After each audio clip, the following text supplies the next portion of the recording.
बिहार शिक्षक भर्ती प्रक्रिया में ऐसे अभ्यर्थी जो कि प्राथमिक स्तर की शिक्षक भर्ती के लिए आवेदन कर रहे हैं, उनके लिए मिनिमम एजुकेशनल क्वालिफिकेशन आवेदन करते समय ये सभी ऑप्शन खुल करके सामने आ रहे हैं। अगर अभी तक आपने आवेदन नहीं किया है तो किस प्रकार से स्टेप बाय स्टेप आवेदन करना है, इसके रिगार्डिंग डेडिकेटेड वीडियो का लिंक आपको इस वीडियो के डिस्क्रिप्शन में दिया गया है। तो इस वीडियो के समाप्त होने के बाद से आप इस वीडियो का डिस्क्रिप्शन जरूर चेक करिएगा।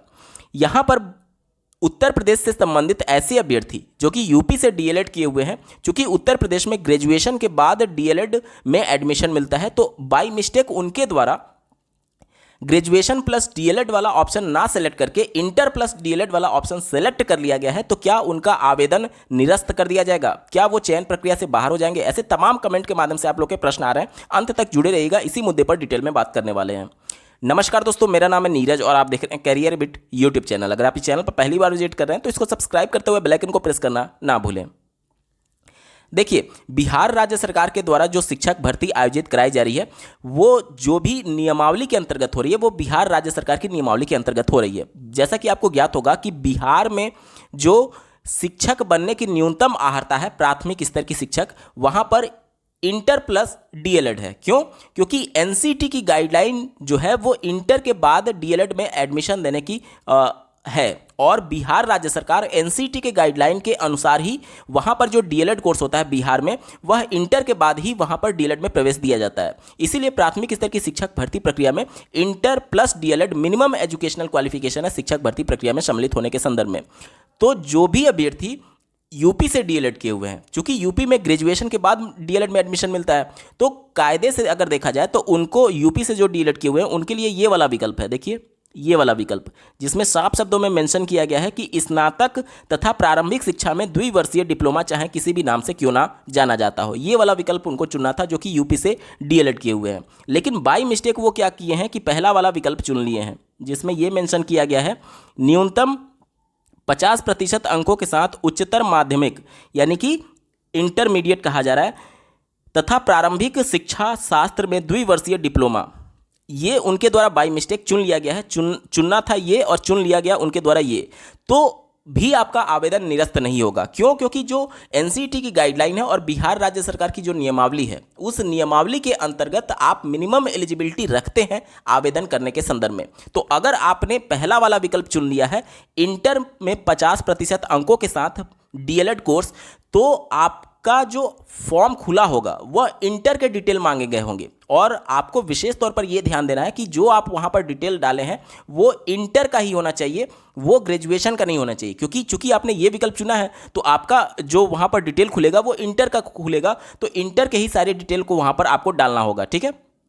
और अगर आपने ये वाला विकल्प चुना है तो ग्रेजुएशन के सारे डिटेल डालने होंगे। कहने का मतलब ये है कि दोनों विकल्प जो है वह मिनिमम एलिजिबिलिटी जो है, मिनिमम एलिजिबिलिटी तो यही है इंटर प्लस डीएलएड एनसीटी की गाइडलाइन के अनुसार। इसलिए अगर आपने ये चुना है तो जो इंटर वाला है वही डिटेल डालेंगे तो कोई भी प्रॉब्लम नहीं होगी। प्रॉब्लम क्यों नहीं होगी, ध्यान से समझिएगा। चूंकि बिहार की शिक्षक भर्ती प्रक्रिया में जो मेरिट बन रहा है वो आपके सुपर टेट के एग्जाम के बेस पर बन रहा है, कोई भी एकेडमिक मार्क्स नहीं है। अगर एकेडमिक मार्क्स जोड़े जाते जिसमें हाई स्कूल, इंटरमीडिएट, ग्रेजुएशन सबका अगर वेटेज होता, तब आपको दिक्कत हो सकती थी कि आपने जो आवेदन किया है उसमें ग्रेजुएशन के डिटेल नहीं भरे हैं। लेकिन चूंकि यहाँ पर एकेडमिक मार्क्स जोड़े ही नहीं जा रहे हैं, इसलिए अगर आपने ये वाला पहला वाला भी विकल्प चुन लिया तो भी आपको कोई भी दिक्कत नहीं होगी, क्योंकि जो न्यूनतम अर्हता है बिहार राज्य सरकार के नियमावली के अंतर्गत, उस अर्हता को आप फुलफिल कर रहे हैं।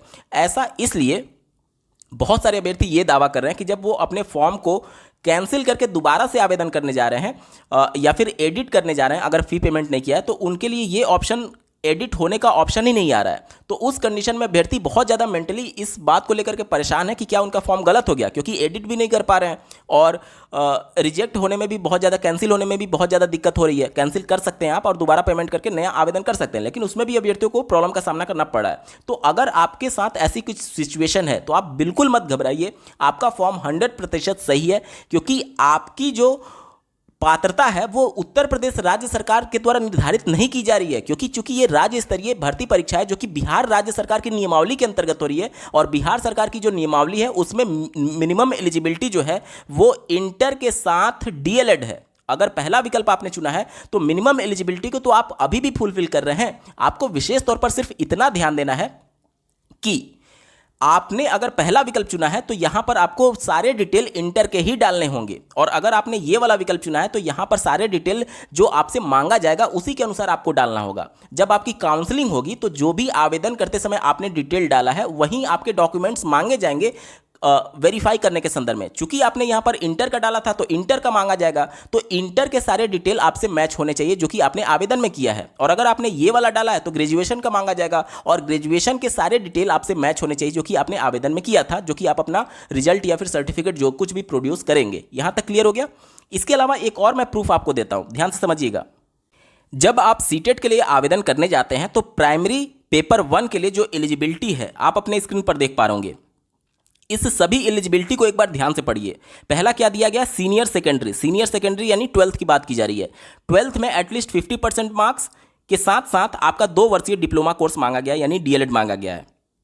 दूसरा विकल्प देखिए क्या बोला गया है, 45% आपका सीनियर सेकेंडरी यानी 12th में मांगा गया है, इसके साथ साथ आपका 2 वर्षीय डिप्लोमा कोर्स मांगा गया। देखिए डिप्लोमा इन एलिमेंट्री एजुकेशन, यहां पर भी 12th की बात की गई है। तीसरा विकल्प देखिए सीनियर सेकेंडरी यानी 12th की बात की गई है, 12th के साथ आपका बीएलएड कोर्स मांगा गया है। अगला विकल्प देखिए सीनियर सेकेंडरी, फिर से 12th की बात की गई है और इसके साथ स्पेशल एजुकेशन में डिप्लोमा मांगा गया है, और यहां पर जाकर के ग्रेजुएशन मेंशन किया गया है, लेकिन ये बीएड के लिए होता है। क्यों? क्योंकि बीएड में प्रवेश के लिए मिनिमम एलिजिबिलिटी जो है वो ग्रेजुएशन है, लेकिन डीएलएड में प्रवेश के लिए मिनिमम एलिजिबिलिटी जो होती है वो इंटरमीडिएट होती है।